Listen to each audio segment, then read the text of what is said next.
Ben ritrovati dalla redazione. Una truffa online da oltre 3.000 euro eseguita in pochi minuti con tanto di numero telefonico mascherato ed identico a quello della banca. Finti operatori professionali e link con rimandi a siti internet molto simili a quelli veri. Ad andare in fumo sono stati tutti i risparmi che sarebbero serviti a pagare la retta per la casa di riposo della madre della vittima. È accaduto ad una donna residente a Duino Aurisina.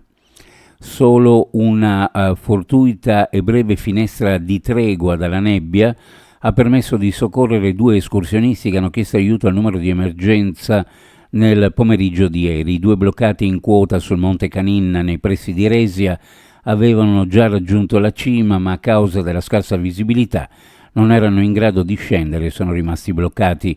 Non potendo volare alla cieca in mezzo alla nebbia, l'elicottero di soccorso regionale ha dovuto sfruttare una breve finestra di visibilità. Il personale è riuscito a imbarcarli illesi per poi trarli in salvo. Nel frattempo un altro gruppo di soccorritori ha tentato di avvicinarsi alla loro posizione a piedi. Alla notizia del recupero è tornato a valle sui suoi passi.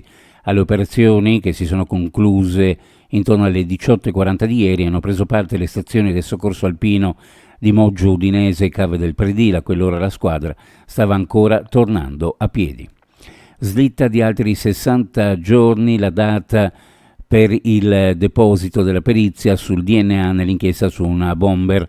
Il GIP del Tribunale di Trieste ha concesso altri 60 giorni per la consegna delle relazioni sul DNA ricavato dal riesame con le nuove tecnologie dei reperti probatori a carico di una bomber. L'obiettivo è verificare se il DNA del criminale che tra il 1994 e il 2006 nel nord-est lasciò oggetti esplosivi in giro corrisponda a una delle 11 persone iscritte nel registro degli indagati dopo la riapertura dell'inchiesta.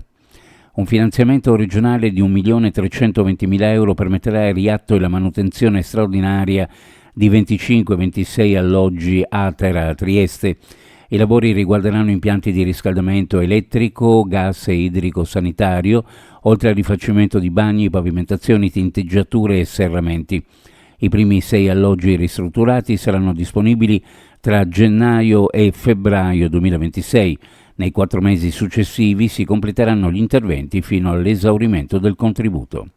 Uno sguardo alle previsioni meteorologiche. Fino alla prima parte della mattinata, temporali con piogge anche abbondanti, più probabili sulla costa e sulla bassa pianura orientale, dove le piogge potrebbero essere localmente intense e possibili temporali forti. In giornata fase meno instabile con nuvolosità variabile, possibili rovesci e temporali sparsi, più probabili sulla zona montana. Dalla serata e dalla notte successiva i temporali con piogge anche abbondanti saranno nuovamente più probabili su bassa pianura e costa, specie ad est, e potrebbero essere anche forti. Per quanto riguarda le temperature, le minime in pianura fra 16 e 19, sulla costa fra 18 e 21 gradi, le massime ovunque fra 25 e 27 gradi centigradi.